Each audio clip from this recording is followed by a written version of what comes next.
लग्नाची पिढी या मालिकेच्या आजच्या भागामध्ये आपण पाहणार आहोत. रत्नपारखी कुटुंबियांना आता वेठीस धरण्यात आलेलं आहे. या सर्वांचा म्होरक्या मात्र सिंधूने अजून बंदिस्त करून ठेवलेला असतो. तेव्हा त्यांच्यातलाच एक व्यक्ती सगुणाला विचारतो की म्होरक्या नक्की कुठं आहे. तेव्हा ती सांगते की त्याला तिकडच्या रूममध्ये बंदिस्त करून ठेवलेलं आहे. पटकन जाऊन त्याला घेऊन ये. आणि आता त्यांच्यातलाच एक माणूस तिकडे चाललेला आहे. त्यांना त्यांच्या म्होरक्याला घेऊन यायचं आहे. सर्वजणांना पाहायचं आहे की नक्की हा म्होरक्या कोण आहे? गोरिलाच्या वेशामध्ये आलेला तो व्यक्ती नक्की कोण असेल? असा प्रश्न सिंधू आणि सर्वच कुटुंबियांना पडलेला आहे. बंदूकधारी एक व्यक्ती आता म्होरक्याला आणण्यासाठी तिकडं चाललेला आहे. सिंधू आणि सगळी फॅमिली चिंतातूर झालेली आहे. कारण त्यांच्यावर बंदूक रोखून धरण्यात आलेली आहे. आपल्या घरात एका क्षणात काहीही होऊ शकतं. कोणतीही वाईट घटना घडू शकते याचा अंदाज आता सिंधू आणि सर्व कुटुंबियांना आलेला आहे. तो व्यक्ती त्या बेडरूमकडे गेलेला असतो आणि तो दरवाजा उघडतो तर आतमध्ये त्याचा म्होरक्या शांतपणे बसलेला असतो. तो खूप रागावलेला असतो कारण सिंधूने त्याला बंदिस्त करून ठेवलेलं असतं. तरी देखील तो ऐटीत बसलेला असतो. आलेला तो व्यक्ती म्होरक्याला म्हणतो, "बॉस बाहेर चला." आणि मग तो बॉस एकदम उडी मारून बाहेर चाललेला आहे. अजून त्याने गोरिलाचा वेश काढलेला नसतो आणि आता त्या गोरिलाच्या वेशातच ते दोघेही त्याला बाहेर घेऊन चाललेले आहेत. आणि आता ते दोघेही त्याला बाहेर घेऊन जातात. तोही एकदम डुलत-डुलत बाहेर आलेला आहे. जेव्हा तो बाहेर येऊन पाहतो, तेव्हा तो खूपच आनंदित होतो. कारण रत्नपारखी कुटुंबीय सर्वजण खाली बसलेले आहेत आणि सर्वजण घाबरून गेलेले आहेत. आता तो पुन्हा एकदा डान्स करायला लागतो आणि सर्वांना म्हणायला लागतो, की "कसं वाटतंय आता बघा." सिंधूला कळत नाही, की नक्की हा व्यक्ती कोण असेल आणि हा आपला बदला का घेतोय? ह्याच्या मनात नक्की काय चाललंय? असे शेकडो प्रश्न सिंधूच्या मनामध्ये असतात. सिंधू मात्र काहीच बोलत नाही. तो डान्स करतो आणि पुन्हा एकदा खुर्चीवर जाऊन बसतो आणि म्हणतो, "आज तर डान्स करून खूपच मज्जा आली. तुमच्या सगळ्यांबरोबर घालवलेला वेळ खूपच छान होता. पण आता टाईम बदलला आहे." असं म्हणून तो खुर्चीवर बसलेला असतो आणि जेव्हा तो त्याच्या चेहऱ्यावरचा मास्क काढतो, तेव्हा घरातल्या सगळ्यांनाच धक्का बसतो. कारण हा चेहरा अगोदर घरच्यांनी पाहिलेला आहे. हा चेहरा आहे सदाचा. सदा पुन्हा एकदा माघारी आलेला आहे ही गोष्ट आता रत्नपारखी कुटुंबियांना समजलेली आहे. पण तो का आलाय हे मात्र अजून कोणालाच समजलेलं नाहीये. सदा स्वतःचा चेहरा सर्वांना दाखवतो आणि म्हणतो की कसा धक्का दिला सांगा. आता सदा बाहेर आलेला आहे आणि असे धक्के तुम्हाला बसणार आहेत एवढी गोष्ट लक्षात ठेवा. सदा अब सदा के लिए बाहर असं म्हणून तो हसायला लागतो. सिंधूला मोठा धक्का बसलाय. तर घरातल्या सगळ्यांना समजलंय की सदा आलेला आहे आणि याच्या मनामध्ये नक्कीच काहीतरी वाईट विचार आहेत. सदाची आणि रत्नपारखी कुटुंबियांची ओळख आहे त्यामुळं ते त्याला बोलायला लागतात आणि म्हणतात, "तू आम्हाला असं का करून ठेवलेलं आहेस?" तेव्हा सदा म्हणतो की "तुमची हीच लायकी आहे. कारण तुम्ही माझ्या फॅमिलीला उद्ध्वस्त केलं आहे, त्यामुळं आता मी तुमची फॅमिली उद्ध्वस्त करणार आहे. असं साधं सोपं गणित माझं आहे," असं त्यांनी सांगितलंय. तेव्हा मात्र सिंधूला एकदम धक्का बसतो. सिंधू म्हणते, "तुझ्या फॅमिलीला आम्ही उद्ध्वस्तच केलेलं नाहीये." सिंधूला जुन्या गोष्टी आठवत आहेत.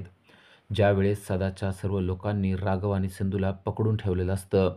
सिंधूला सगळ्या जुन्या गोष्टी आठवत आहेत, की त्यावेळेस देखील सदाने कसा आपल्यावर हल्ला केला होता आणि आपल्यावर कशाप्रकारे बंदूक रोखून ठेवलेली होती. सिंधू सदाला म्हणते, "पण आम्ही तुझे दोषी नाहीतच. आम्ही तुझं काय केलेलं आहे आणि तो आमचा कसला बदला घ्यायला लागलेला आहे?" तेव्हा सदा म्हणतो, "माझ्या फॅमिलीला राघवने उद्ध्वस्त केलेलं आहे.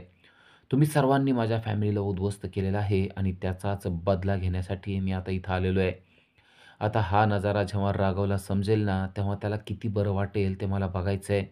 त्याचा तो घाबरलेला चेहरा मला बघायचा आहे." असं म्हणून तो हसायला लागतो.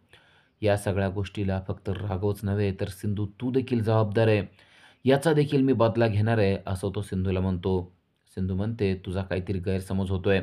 तुझ्या फॅमिलीला आम्ही उद्ध्वस्त केलेलंच नाहीये. तुझी फॅमिली उद्ध्वस्त करायचं काहीच कारण नाहीये." सदा म्हणतो, "तू आता खोटं बोलतेयस कारण तुझ्यावर मी बंदूक रोखून धरलेली आहे आणि तुम्हाला मी वेठीस धरलंय म्हणून तू असं बोलतेय. पण तुम्हीच त्याला जबाबदार आहात आणि तुम्हीच माझी फॅमिली उद्ध्वस्त केलेली आहे." असा हट्ट जणू काही सदा करत आहे. हे सगळं ऐकून सिंधू त्याला समजावून सांगण्याचा प्रयत्न करते, की असं काहीच झालेलं नाहीये. उलट राघवने तुझी मदतच केलेली आहे. पण तुला त्या गोष्टी आत्ता समजत नाहीत.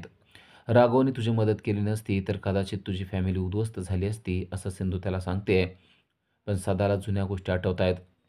सदा म्हणतो, की कशाप्रकारे राघवने माझ्यावरच गोळी चालवली होती ते मला आठवतंय. राघव आणि सदा यांच्यामध्ये जबरदस्त अगोदर फायरिंग झालेली असते आणि त्या फायरिंगमध्ये सदाला गोळी लागलेली असते.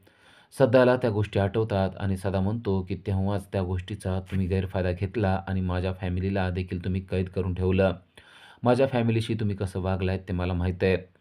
खरं तर राघवने त्याच्या बायकोला वाचवलेलं असतं, त्याच्या मुलाला देखील वाचवलेलं असतं आणि त्याच्या मुलाला हॉस्पिटलमध्ये राघवचं नाव लावण्यात आलेलं असतं आणि त्या गोष्टीमुळे सदाचा गैरसमज झालेला असतो. त्याचबरोबर घरच्यांचा देखील गैरसमज झालेला असतो.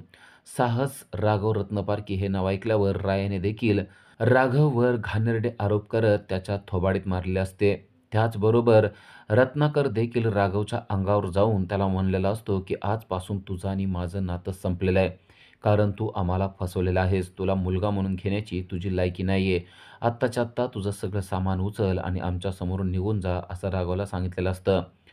सदाला त्या सगळ्या जुन्या गोष्टी आठवतायत. त्याचबरोबर सदाला आठवतं, की मी राघवचा बदला घेणार होतो. एक गोळी राघवच्या खोपडीत मारणार होतो, पण त्यावेळेस देखील आमच्याबरोबर घात झाला. अचानक पोलीस आले आणि आम्हाला राघवचा बदला घेताच आला नाही आणि तेव्हा अचानक कमिशनर येऊन त्यांनी सदाला पकडलेलं असतं आणि त्यामुळेच राघव आणि सिंधू यांची सुटका सदाच्या ताब्यातून झालेली असते. सदाचे सगळे साथीदार देखील त्यावेळेस पकडले गेलेले असतात आणि तेव्हापासून तो म्हणत असतो, की मी बदला घेतल्याशिवाय राहणार नाही. सदाला बदला घ्यायचा असतो, पण त्याला आता पोलिसांनी पकडलेलं असतं. त्याचबरोबर सदाची फॅमिली देखील पोलिसांनी पकडलेली असते. सिंधू जेव्हा संकटात असते, तेव्हा त्यावेळेस राघवने सिंधूला वाचवलेलं असतं आणि त्यावेळेस राघवने स्वतःचा जीव देखील धोक्यात घालवलेला असतो. हे सगळं काही सिंधू सांगण्याचा प्रयत्न करत असते, पण सदाला मात्र या गोष्टी ऐकण्याची इच्छाच नसते. सदा म्हणतो, "राघवने काय केलेलं आहे ना, ते मला चांगलं माहिती आहे. राघवचं गुणगान गाण्याची काही गरज नाहीये. राघवने माझी फॅमिली बरबाद केलेली आहे. आज माझी मुलं, माझी फॅमिली माझ्याबरोबर नाही आहेत, पण राघव मात्र त्याच्या फॅमिलीबरोबर इथं ऐयाश करतोय. माझी किती छोटी फॅमिली होती, माझा मुलगा आणि माझी बायको, पण आता ते माझ्याबरोबर नाही आहेत. आता मी राघवला देखील तडफडायला लावणार आहे. त्याची बायको आता माझ्या ताब्यात आहे. त्याची मुलं देखील माझ्या ताब्यात आहेत आणि इथं तर त्याची फॅमिली खूपच मोठी आहे. त्यामध्ये त्याची बायको आहे, मुलं आहेत, तर काकू आहे, आई आहे, सगळेजण आहेत. आता या सगळ्यांना एक-एक करून मी मारणार आहे आणि राघवचा बदला घेणार आहे. तेव्हा राजश्री त्याला म्हणते, की तुझा काहीतरी गैरसमज होतोय. आपण जरा सामंजस्याने बोलवून हे आपण मिटवू शकतो, असं राजश्री सांगते. तेव्हा तो राजश्रीच्या अंगावर जातो आणि म्हणतो, "ए म्हातारे, तू मध्ये बोलण्याची काही गरज नाहीये. हे आमच्यातला मॅटर आहे. कसा सॉल्व्ह करायचा ना, तो आम्ही सॉल्व्ह करतो. तू शहाणपणा शिकवण्याची काही गरज नाही.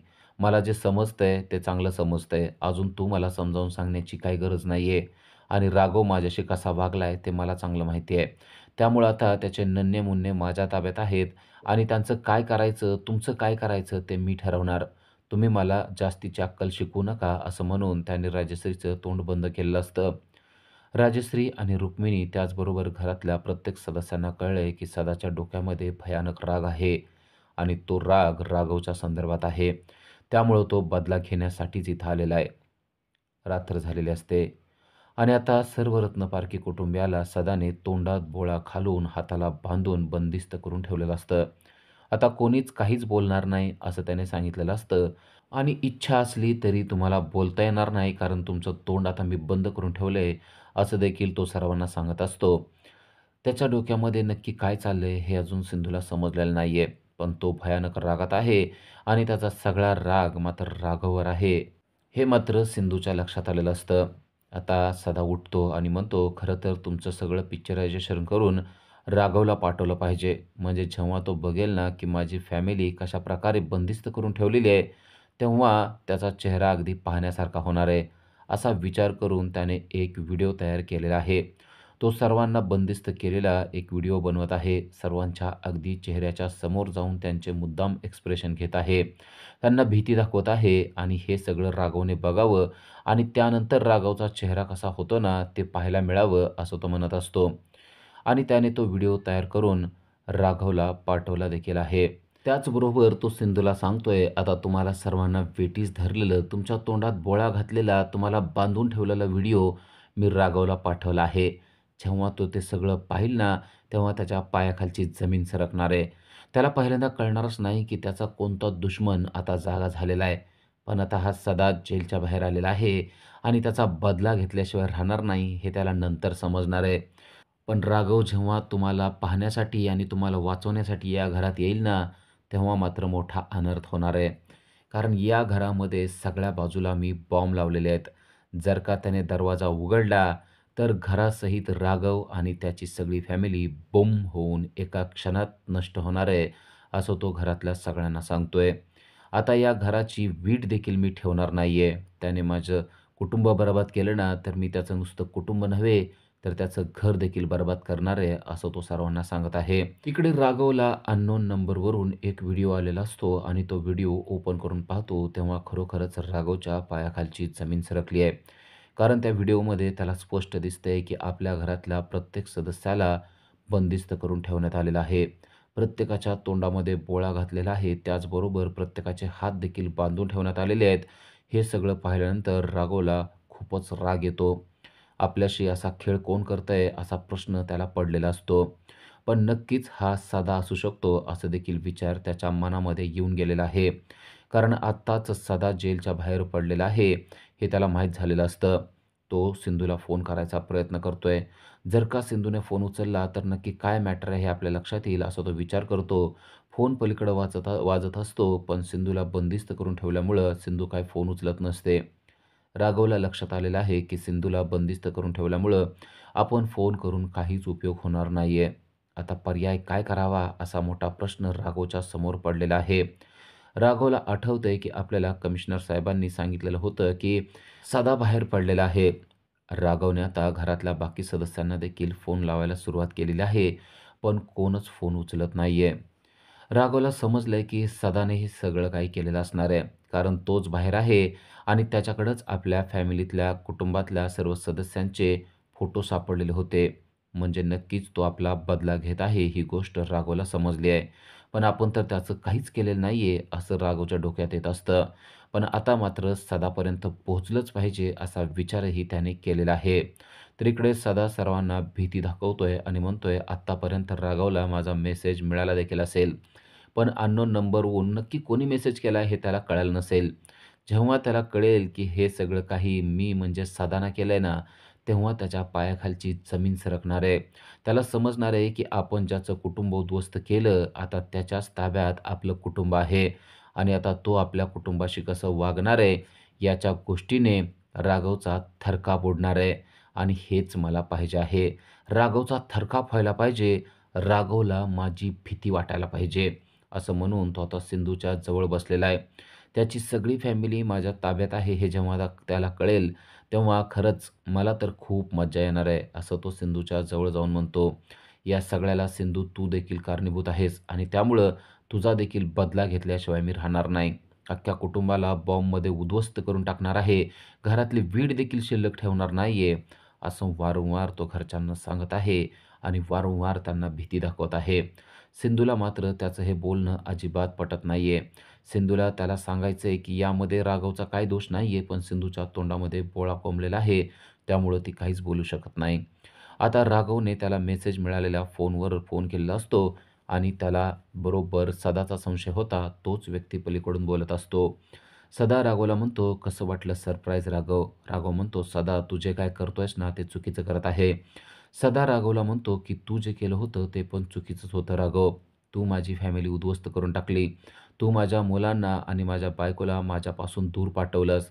तू त्यांच्या मनामध्ये माझ्याविषयी विष पेरलंस आणि त्यामुळंच ते माझ्यापासून दूर निघून गेलेले आहेत. आता या गोष्टीचा बदला मी घेतल्याशिवाय राहणार नाही."